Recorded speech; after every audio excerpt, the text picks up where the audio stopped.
Irubun Adega Sumunika, Manasahanga Sumida, Zonun Harukim Nida, Uri Hajukun Modibil Salim Nika, Irumi Moshim Nika,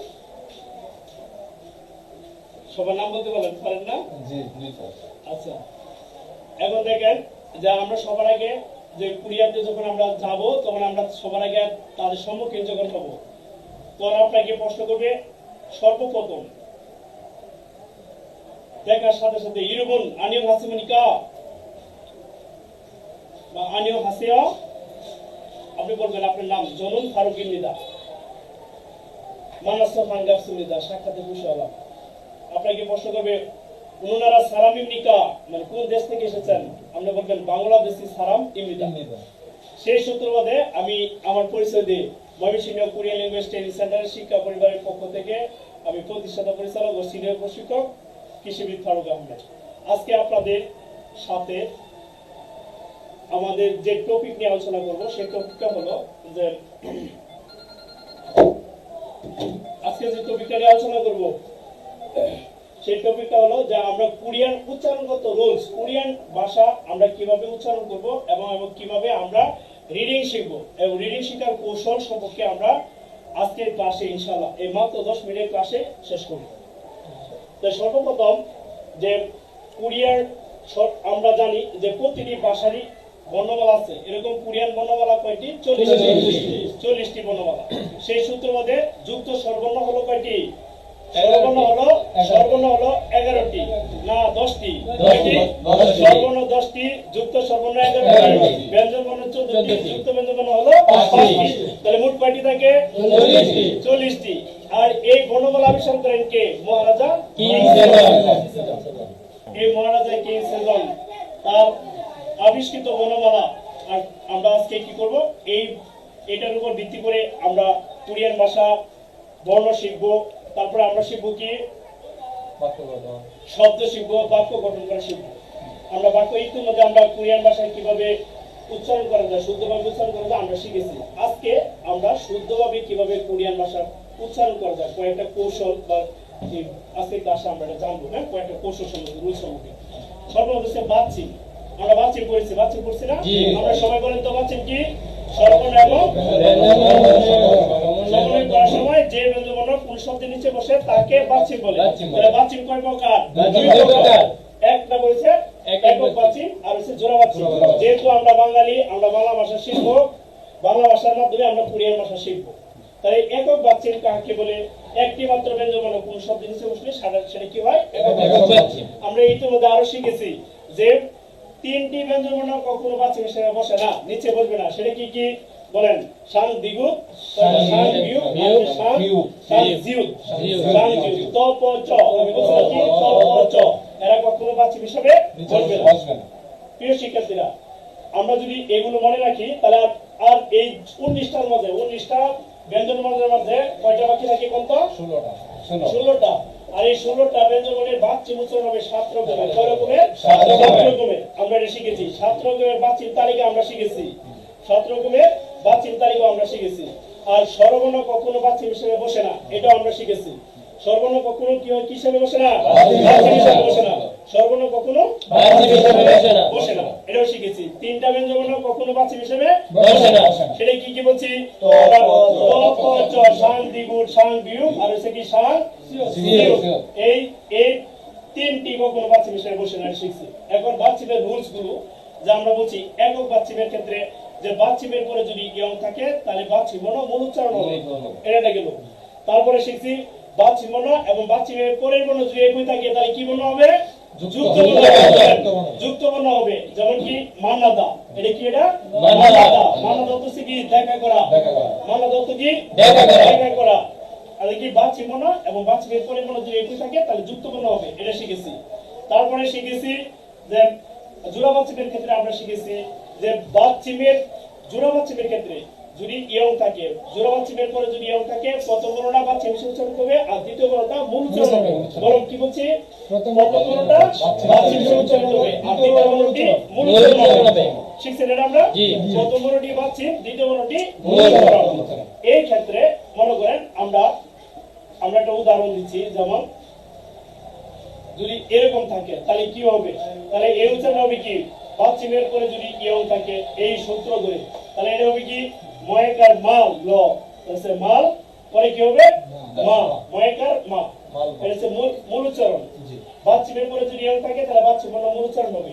আর আমরা বলছিলাম বাচিম বর্ণ এবং বাচিমের পরে বর্ণ একই দিন থাকে, তাহলে সেটা কি বলতে হবে, যুক্ত বর্ণ হবে। আর জোড়া বাচিমের পরে ইয়ং থাকে, প্রথম বর্ণটা বাচিম, দ্বিতীয় বর্ণটা কি মূল উচ্চারণ। আর একক বাচিমের ক্ষেত্রে যদি পরে যদি ইয়ং থাকে তাহলে তার বাচিম বর্ণ কি হবে, মূল উচ্চারণ। এটা তো আমরা শিখছি।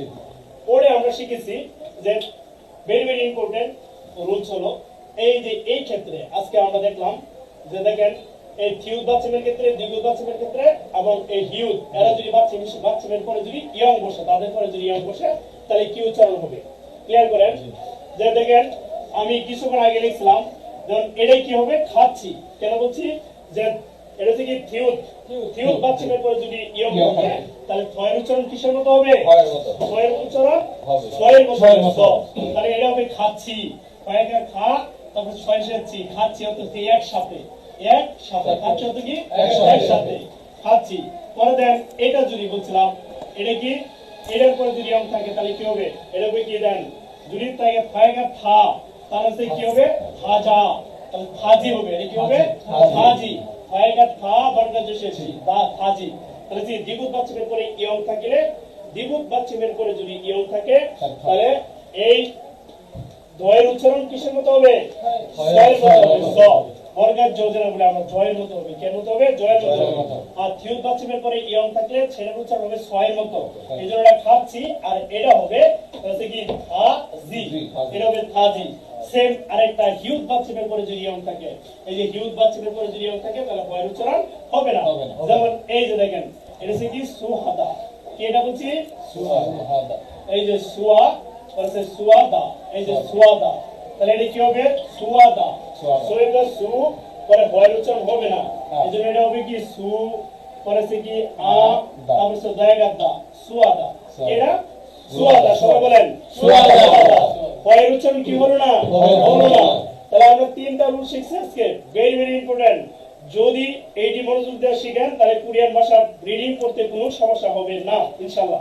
দেখেন কি বলছি, থিউদ বাচিমের পরে যদি ইয়ং থাকে তাহলে সেটা ছয়ের মধ্যে উচ্চারণ হবে, দ্বিগুদ বাচিমের পরে যদি ইয়ং থাকে তাহলে সেটা জয়ের মধ্যে উচ্চারণ হবে। আর বয়ের হিউদ বাচিমের পরে ইয়ং থাকলে বয়ের উচ্চারণ হবে না। যেমন এই যে কি সুহাদা, এটা কি সুহাদা, সুহাদা সে পছন্দ করা, ঠিক আছে। আমি কি খিমচি থেকে মগলয়, আমরা কি খিমচি থেকে মগলয়, খিমচি থেকে খিমচি খান জনুন, খিমচি থেকে মগলয়, তাহলে যে খিমচি থেকে মগলয় আমি খিমচি চুকু কি খাই। আর সে তুয়ান বলতে চাই খিমচি চুকে সোয়, আমি কি করি খিমচি পছন্দ করি। আর যারা বিবিম্বাপ পছন্দ করে, বিবিম্বাপ এবং খিমচি এগুলো হলো কোরিয়ান ঐতিহ্যবাহী খাবার, ঠিক আছে। এরকম আমরা বাচ্চাদের যে রুলস গুলো মোটামুটি এই রুলস গুলো দেখলাম। এখন আমরা আজকে চলে যাব যে মনে করেন টেন্স, কোরিয়ান ভাষায় টেন্স এটা খুব ইম্পর্টেন্ট। আমরা আগে বলছি বাক্য গঠন বুঝছি আমরা। দেখেন টেন্সটা কি, আমরা জানি যে প্রতিটি ভাষারই তার টেন্স থাকে। টেন্স হলো ভার্ব বা ক্রিয়া সংঘটিত হওয়ার সময়কে টেন্স বলে, ভার্ব বা ক্রিয়া সংঘটিত হওয়ার সময়কে কি বলে, টেন্স বলে। এরকম কোরিয়ান ভাষায় মাত্র 4টি টেন্স ব্যবহার করে। কয়টি টেন্স ব্যবহার করে, মাত্র 4টি টেন্স। তাহলে এক নম্বর হলো প্রেজেন্ট টেন্স, লিখবেন PRESENT present tense. Present tense হলো বর্তমান কাল, কি কাল এটা, বর্তমান কাল। দুই নম্বর হলো present continuous tense, present continuous tense, present continuous tense. আমরা জানি প্রতিটি ভাষা, ভাষা মানে কি সমুদ্র, ভাষা সেন্টেন্স আছে, টেন্স আছে, আর্টিকেল আছে, প্রিপোজিশন আছে, নারেশন আছে, আছে না। এরকম কোরিয়ান ভাষারও এরকম উচ্চারণগত রুলস আছে, সবকিছুই মিলে হচ্ছে ভাষা। তাহলে সেই প্রেজেন্ট কন্টিনিউয়াস টেন্স, এই কন্টিনিউয়াস হচ্ছে বর্তমান কাল প্রেজেন্ট টেন্স, আর হচ্ছে বর্তমান চলমান, কি কাল, বর্তমান চলমান। আসেন আমরা এই দুইটি টেন্স সম্পর্কে আগে জেনে নিই। আর পরে হচ্ছে 3 নম্বর হচ্ছে যে পাস্ট টেন্স। 3 নম্বর হচ্ছে কি টেন্স, পাস্ট টেন্স। এই যে পাস্ট টেন্স, পাস্ট হচ্ছে অতীত কাল, এটা হচ্ছে কি অতীত কাল। আর 5 নম্বর হচ্ছে কি ফিউচার টেন্স, এই যে ফিউচার টেন্স। আর এই ফিউচার টেন্স হচ্ছে কি ভবিষ্যৎ কাল, ফিউচার টেন্স কি ভবিষ্যৎ কাল। তাহলে এখন বলেন কোরিয়ানরা মাত্র 4টি টেন্স ব্যবহার করে তাদের দৈনন্দিনের যে কার্যক্রম তারা কি করে পরিচালনা করে। কয়টা টেন্স? বলে সবাই বলেন কয়টি?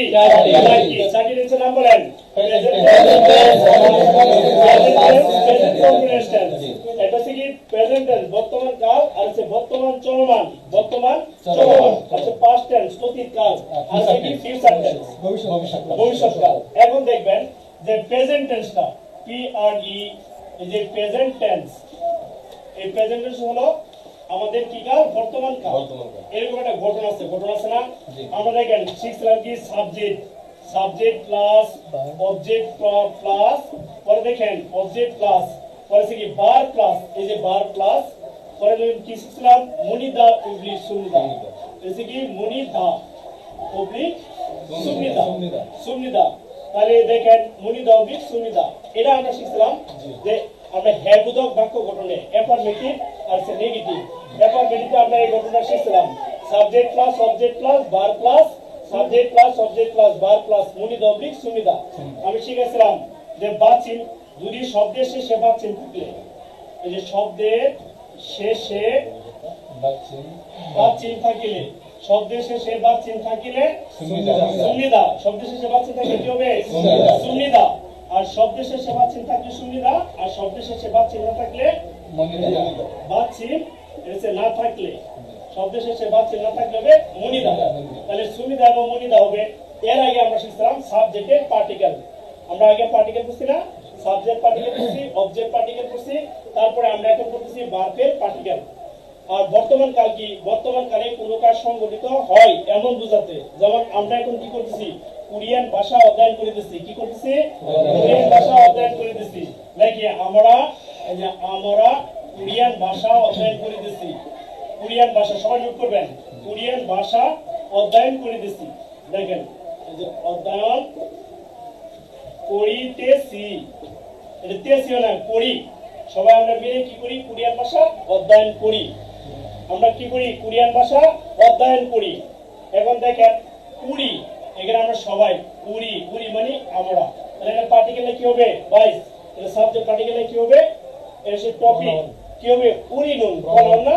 তাহলে সে উরি নুন, এই যে উরি নুন, হানগুক অরুল, এই যে হান, তারপর সে গুক, তারপর সে অ, হানগুক অ, তারপর সে রুল, হানগুক অরুল, উরি নুন হানগুক অরুল।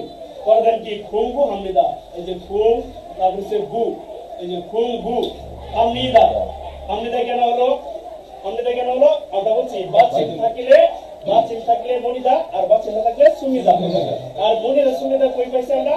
বিয়োগ বাচিনের পরে যদি বিয়োগ বাচিনের পরে নিয়ম থাকলে সবাই সারা দেন। কি হবে? বিয়োগ বাচিনের পরে যদি নিয়ম থাকে, তাহলে বিয়োগ বাচিনের পরে নিয়ম থাকলে বয়সের শব্দ কিসের মতো হবে? বয়ের মতো হবে। তাহলে এখানে আমার খুঙ্গু হাদা, এটা হচ্ছে আমার মূল ভাব। খুঙ্গু হাদা অর্থ কি? অধ্যয়ন করা। বলেন খুঙ্গু হাদা অর্থ কি? অধ্যয়ন করা। তাহলে এটা কি? খুঙ্গু হামনিদা, খুঙ্গু হামনিদা। এই যে আমি কোরিয়ান ভাষা অধ্যয়ন করি। ঠিক আছে? তাহলে এই প্রেজেন্ট টেন্সের ঘটনাটা হলো কি? প্রেজেন্ট টেন্স কি আমরা জানি বর্তমান কালে কোনো কাজ সংঘটিত হয় এমন বোঝাতে। বর্তমান কালে কোনো কাজ সংঘটিত হয়, ঠিক আছে, এরকম বোঝাতে সেটা হচ্ছে কি? Present tense. তাহলে প্রেজেন্ট টেন্সের গঠন সাবজেক্ট প্লাস, আমরা শিখছি সাবজেক্ট প্লাস অবজেক্ট প্লাস, আমরা অবজেক্টটা কি আমরা আগে দেখছি subject plus object plus verb plus করে কি মুনিদা উবলিক সুমিদা। এইখানে অবজেক্ট হলো আমার, এই যে আমি কি শিখতেছি? আমরা কি শিখতেছি? কোরিয়ান ভাষা। এই কোরিয়ান ভাষা হচ্ছে আমার উদ্দেশ্য। আর এটার পার্টিকেল হচ্ছে উল এবং রুল। বলেন উল এবং রুল, উল এবং রুল। তাহলে আমি সাবজেক্ট পার্টিকেল পেলাম উল এবং রুল, আর অবজেক্ট পার্টিকেল পেলাম উল এবং রুল, আর আমার ভার্বের যে প্রেজেন্ট টেন্সের যে ইন্ডিং সেটা হচ্ছে কি মুনিদা উবলিক সুমিদা। মুনিদা উবলিক কি? সুমিদা। ক্লিয়ার আছে? মুনিদা উবলিক সুমিদা। একটা एग्जांपल দিলাম। যদি আমরা যে আটল উদাহরণ দেই, যেমন মনে করেন আমি ভাত খাই, তাহলে যে জনন, জর সাথে কি হবে? নুন হবে পার্টিকেল। তাহলে যে বাপ, আমার উদ্দেশ্য কি? ভাত খাওয়া। বাপুল, বাপুল। তারপরে কি? এই যে দেন মগদা, এই মগদা মানে খাওয়া। এখানে বাচ্চিম আছে, আছে না? এখানে বাচ্চিম আছে। বাচ্চিম থাকলে দাও থেকে কি হবে? মগ সুমিদা, মগ সুমিদা। প্রিয় শিক্ষার্থীরা, আমি একটা কথা বলছিলাম যে কোন শব্দের শেষে যদি দা থাকে দাযুক্ত সকল শব্দই বার। বার চেনার সহজ উপায় কি? শব্দ শেষে দাযুক্ত সকল শব্দই বার। যে শব্দের শেষে